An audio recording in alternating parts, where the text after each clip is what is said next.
Gary Cooper noticed strange sounds coming from the old man's suitcase he met on the train. When the suitcase was opened, what came out would drag Cooper into the trail of the brother he lost 20 years ago. In the fall of 1889, the passenger train slowly made its way along the Denver, Colorado Springs line. Gary Cooper sat in his window seat watching the passing scenery.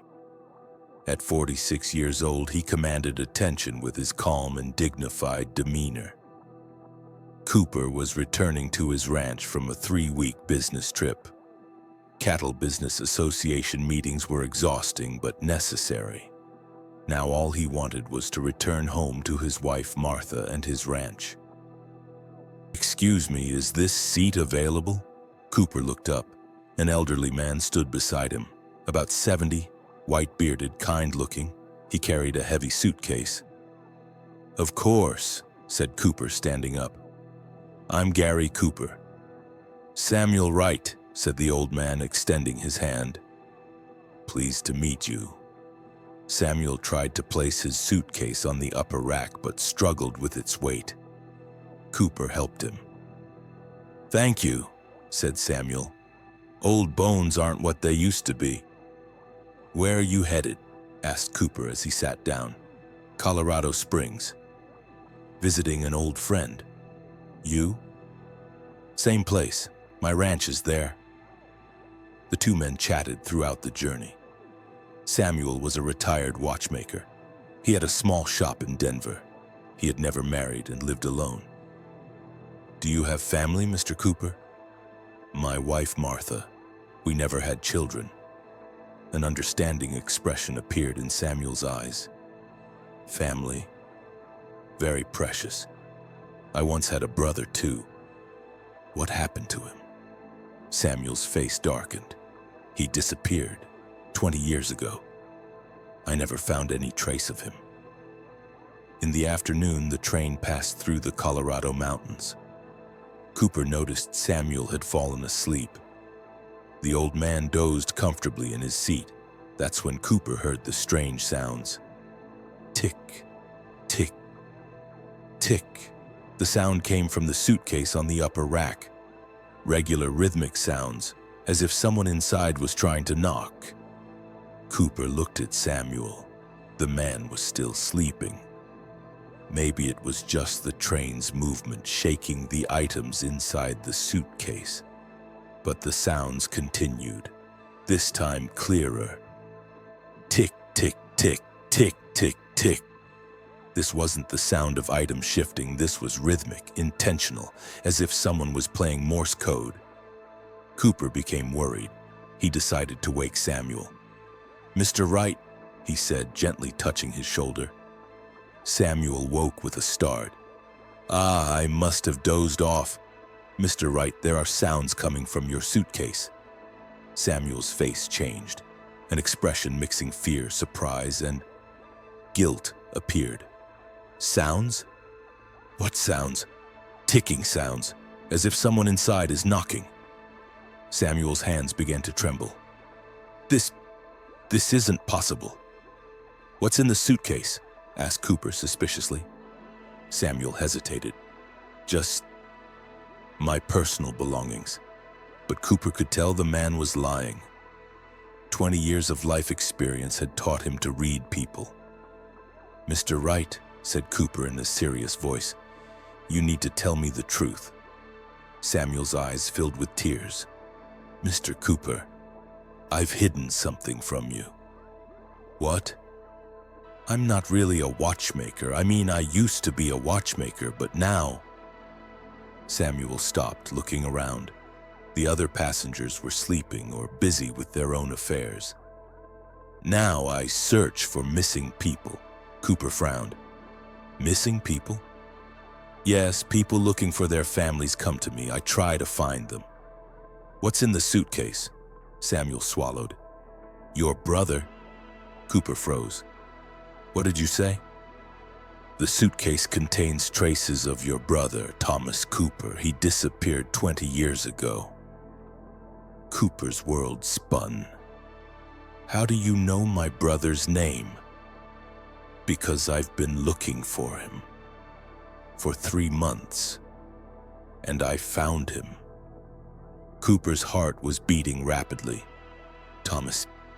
Where is Thomas? Samuel looked at the suitcase. It contains his records, letters, photographs, traces. But the sounds? Why are there sounds? Samuel smiled sadly. Because the suitcase doesn't just contain papers. Thomas's old watch is also there. Pocket watch, it still works. Cooper felt relieved but also excited. Where is Thomas? Is he alive? Yes, he's alive, but his story is complicated. Samuel, after checking his surroundings, began speaking in a low voice. Thomas, after he disappeared from Denver 20 years ago, first went to Santa Fe. He worked on a ranch there, then Nevada, California. Why didn't he come back? Because he thought he had committed a crime. Cooper was surprised. What crime? That night before he disappeared, he had fought with a man in Denver. The man fell and hit his head. Thomas thought he had killed the man and ran away. What's the truth? The man didn't die. He was treated at the hospital and recovered. But Thomas didn't know this. Cooper's eyes filled with tears. So my brother ran away innocently for 20 years. Yes, and now he's dying. What do you mean he's dying? Asked Cooper, panicking. Lung disease. Doctors gave him a few months. That's why I'm hurrying to find him. Cooper stood up. Where is he? I need to go immediately. Calm down, Mr. Cooper. He's in Silver Creek, about 2 hours from Colorado Springs, a small mining town. Is he waiting for me there? Samuel shook his head. He thinks you're dead. Cooper was surprised. What do you mean? Years ago, someone lied to him, told him you were dead. That's why he never dared to return. Cooper got angry. Who told him this? I don't know, but what's important is now he's learning the truth and he wants to see you. Samuel pulled out a letter from his pocket. This is from him. The last letter he wrote to you. Cooper took the letter with trembling hands. The envelope read, "To Gary Cooper." It was Thomas's handwriting. He opened the letter. Dear brother Gary, if you're reading this letter, it means Mr. Wright found you. I'm Thomas, your brother. After 20 years, I know it's too late. I know I hurt you a lot. But please listen to me. That night in Denver, what happened? I wasn't trying to hurt an innocent person. That man was robbing me. I defended myself, but then I got scared and ran. For 20 years, I wanted to come back for you, but someone told me you were dead. I believed it. Now I've learned the truth. You're alive, and I know I don't have much time left. I'm staying at Oak House boarding house in Silver Creek. If you can forgive me, come. Let's meet one last time. Your missing brother, Thomas. After reading the letter, Cooper cried. 20 years of longing, pain, and curiosity poured out at once. Mr. Wright, said Cooper, I don't know how to thank you. No need. This is my job, reuniting families. But why? What does this gain you? Sadness appeared in Samuel's eyes. Because I also had a missing brother. I never found him. But maybe if I reunite others, his soul will find peace. The train was approaching Colorado Springs. Cooper had to change his plans. I won't go to the ranch, said Cooper. I'll go straight to Silver Creek. I'll accompany you too, said Samuel. No need. Please, I want to see the end of this story. They went to Silver Creek from Colorado Springs by rented carriage. The small mining town was quiet and dusty. Oak House boarding house was at the end of Main Street. Cooper stopped in front of the boarding house. His heart was beating very fast. "Are you ready?" asked Samuel. Cooper took a deep breath.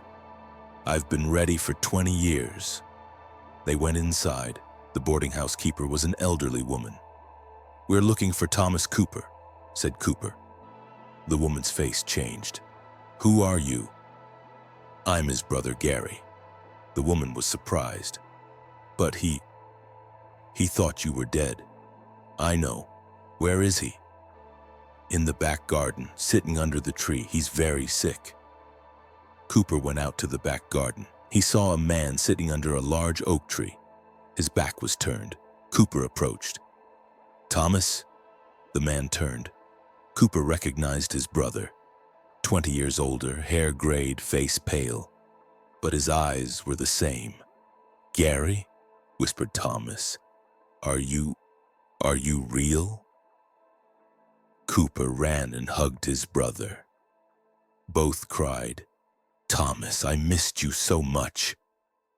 "Gary, I'm so sorry, and nothing matters. We're here now, together." That evening, the three men sat in the boarding house room. Thomas told his story. "That night in Denver, a man was mugging me. He threatened me with a knife. I pushed him. He fell. I saw blood and ran away." "The man didn't die, Thomas," said Cooper. Samuel looked into it. The man was only injured. Thomas was surprised. "Really?" "Yes. You didn't commit any crime," Thomas cried. "Did I run away for 20 years for nothing? It doesn't matter. Now you're going home." "But I'm sick, Gary. I don't have much time left."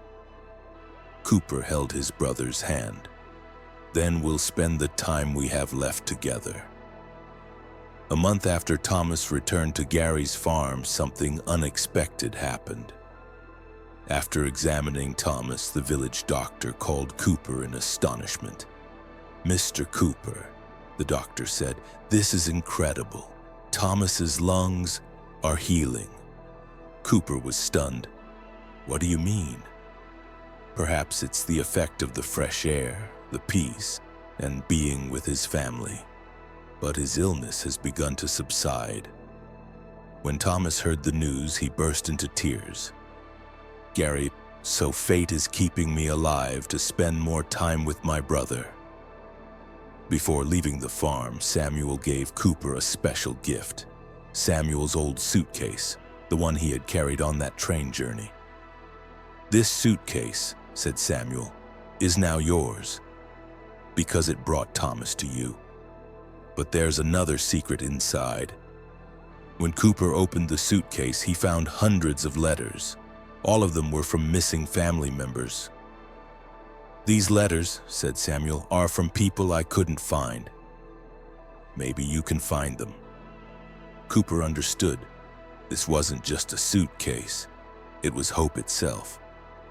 Years later, the Coopers were no longer just farmers. They were America's most famous family finders. 10 years after that train ride, Cooper boarded the same train again. This time, Thomas was with him.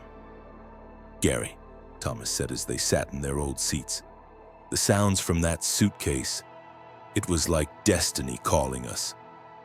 Cooper smiled and pulled Samuel's watch from his pocket. It was still ticking. "Perhaps," said Cooper. "The real journey began that day, and it will never end." Looking down from the train, they saw a new family waiting at the station. They were also searching for someone. Cooper and Thomas looked at each other and smiled, because they knew every new day meant a new family reunion, and that was the most beautiful thing in the world. The train whistled and continued on its way. But for the Cooper brothers, the real journey continued in their hearts. If this story moved you, if you believe in the power of family, that it's never too late, and that love transcends time, then this channel is for you. On our Wild West Love Stories channel, you'll discover not only romantic tales, but also stories of family bonds, forgiveness, and reunions. Subscribe and join us for the next story, because here every story is also a story of coming home.